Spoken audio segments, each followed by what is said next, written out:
அஞ்சனையின் மைந்தனே ஆஞ்சநேயனே, அவதாரப் புருஷனே, ஆதாரநாயகனே, ஸ்ரீ ஆஞ்சநேயர் கவசத்தை அல்லல்கள் நீங்கிடவே ஸ்ரீராமதூதன் திருவருளால் இயம்புகிறேன், கேட்டருள்வாய்.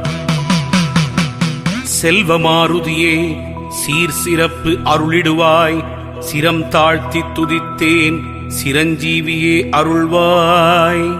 சிந்தூரநாதனை சிக்கனவே பிடித்திட்டேன், சுந்தர வடிவானவனே ரட்சித்திடுவீரே. ஹனுமனே சரணம், ஹனுமனே சரணம், ஆஞ்சநேயன் திருவடி சரணம் சரணம். கதாயுதன் சரணம், கர்மயோகி சரணம், சரணமடைந்திட்டேன் ஆஞ்சநேயா.